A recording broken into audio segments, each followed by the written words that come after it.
In the quiet reflections of ancient philosophy, few voices echo with as much clarity and practicality as that of Epictetus, the Stoic philosopher who lived nearly 2,000 years ago. Born into slavery and later freed, he spent his life teaching that true freedom does not depend on circumstance, but on mastery of the mind. His wisdom, simple yet profound, centers on one essential truth. Serenity arises not from controlling the world, but from learning to control the thoughts and judgments within. The foundation of Epictetus's teaching rests upon a clear distinction between what can be controlled and what cannot. This distinction forms the core of Stoic philosophy. According to him, external events, outcomes, and the actions of others lie beyond personal control. Only the inner realm, thoughts, choices, and attitudes, belongs fully to one's power. In this understanding lies the path to inner peace. When the mind clings to what it cannot govern, turmoil arises. When it aligns itself with what is within its control, calmness prevails. This insight is neither mystical nor abstract. It is deeply practical. Life, in all its unpredictability, constantly presents situations that defy preference, loss, failure, insult, or misfortune. Yet the external event itself does not cause distress. The distress comes from the interpretation given to it. As Epictetus wrote, "Men are disturbed not by things, but by the views which they take of things." This single idea holds immense power. If the cause of disturbance lies not in the event, but in the interpretation, then serenity becomes possible regardless of circumstance. The key is to train the mind to see clearly, to separate judgment from fact, and to respond from understanding rather than emotion. Epictetus taught that the mind, when left untrained, reacts impulsively. It clings to pleasure, resists pain, and seeks to control outcomes that lie beyond reach.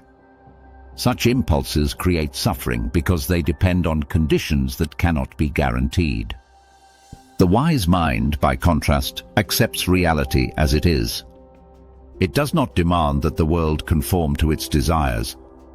Instead, it adjusts its expectations to the truth of the moment.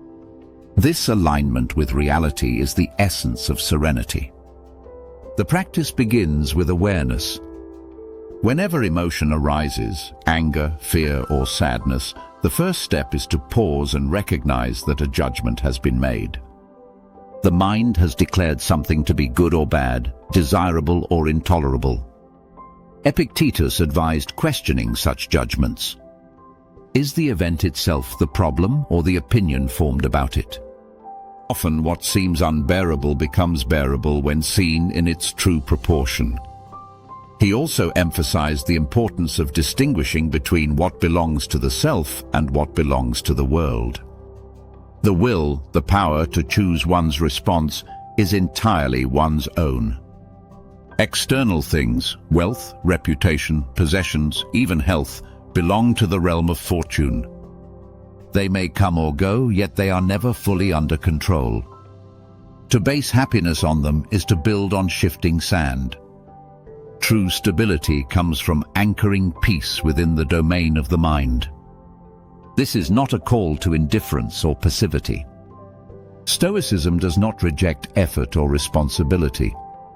Rather, it directs energy toward what is fruitful. Action is taken where influence exists, but without attachment to the result. The outcome may succeed or fail, yet the peace of mind remains untouched, for it depends not on what happens, but on how it is received. This attitude creates both resilience and humility. Epictetus often compared life to a role in a play. One cannot choose the script, the duration, or the stage, but one can choose how to perform the part. The wise person fulfills the role with grace, whether cast as a ruler or a servant, rich or poor. Serenity arises when the mind stops wishing for a different script and instead acts with excellence within the one given. The power of this approach becomes evident in daily life. When insulted, the untrained mind reacts with anger, feeling diminished by the words of another. The disciplined mind, however, sees that the insult is merely sound, an opinion, not a fact. It understands that dignity cannot be taken by another's speech, but only surrendered by one's reaction. In this realization, freedom is preserved. Similarly, when faced with loss, Epictetus advised remembering the nature of possession. Nothing truly belongs permanently, not people, not objects, not circumstances. Everything is temporarily entrusted to be enjoyed with gratitude and released when the time comes. Attachment creates pain. Appreciation without clinging creates peace. Such an attitude does not remove love or care. It purifies them, freeing affection from fear. Central to Epictetus's teaching is the discipline of thought. The mind must be trained as one trains a muscle. Repetition and mindfulness build strength. Each time a disturbance arises, the practice is to return to reason. Is this within my control? If the answer is yes, act wisely. If the answer is no, let it go. Over time, this question becomes a quiet inner compass, guiding the mind toward calmness and clarity. Epictetus also taught that the universe operates with order and intelligence. Every event, even hardship, fits within a larger pattern beyond human understanding. To fight against what happens is to fight against nature itself. Serenity emerges when the mind trusts that whatever occurs can be used for growth. The Stoic sage does not waste energy resisting fate, but focuses on living virtuously within it. Virtue, in Stoic thought, is the highest good. It consists of wisdom, courage, justice, and self-control. These qualities do not depend on wealth, status, or power. They depend only on the will. To live virtuously is to live in harmony with reason and nature.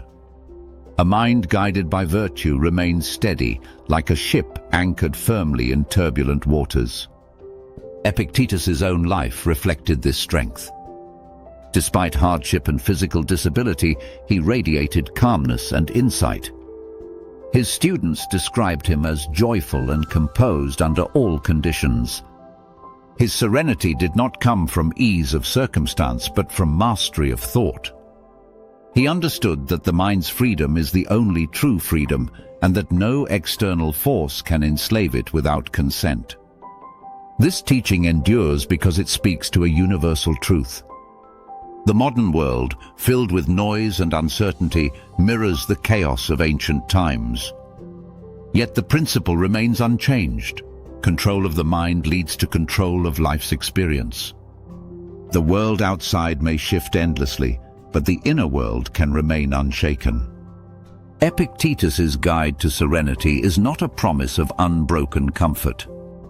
It is a method for maintaining balance amid change. Pain, loss, and challenge remain part of existence, but they lose their power to dominate. The mind learns to see them as teachers rather than enemies. In this way, every event becomes an opportunity for wisdom. His teachings encourage self-examination. Whenever disturbance arises, the question is not, "Why did this happen?" but "What judgment within made this disturbing?" This inward turn transforms difficulty into self-knowledge. Over time, the mind grows more tranquil, less reactive, and more aligned with truths. This way of thinking also fosters compassion. Recognizing that others act according to their beliefs and limitations reduces anger and resentment. Just as one's own mind struggles against ignorance, so too do others. Understanding replaces judgment, and forgiveness becomes natural. Serenity, therefore, extends beyond personal peace into harmony with others. Epictetus often reminded his students that philosophy is not about words, but about living rightly. The measure of understanding is not eloquence, but equanimity. The person who has mastered the mind meets both praise and blame with the same composure. Success does not inflate, failure does not destroy. The mind remains centered, anchored in reason. In moments of reflection, Epictetus's wisdom can be summed up in a simple principle: accept what cannot be changed, act with excellence where choice exists, and let the rest unfold as it will. This is not resignation, but freedom. The freedom to live without unnecessary suffering, to meet life with courage and clarity. The secret to serenity, then, is not hidden in external achievements or in the pursuit of constant pleasure. It lies in the quiet mastery of thought, the ability to distinguish between what depends on oneself and what does not. It lies in the strength to accept reality as it is and the discipline to act according to virtue. Through this lens, every situation becomes meaningful. Adversity becomes a test of patience. Success becomes a test of humility. Both serve as opportunities to strengthen the inner life. The world, with all its unpredictability, transforms into a field of practice for the mind. In the end, Epictetus's message is timeless and simple. Peace cannot be granted by fortune nor stolen by misfortune. It is a creation of the mind, a harmony between reason and reality. To control the mind is to control the experience of life itself. Such is the essence of serenity, the quiet strength born from understanding, the calm that endures in all conditions, and the wisdom to live in accordance with truth. This was the teaching of Epictetus, the guide to freedom that begins not in the world, but within the mind.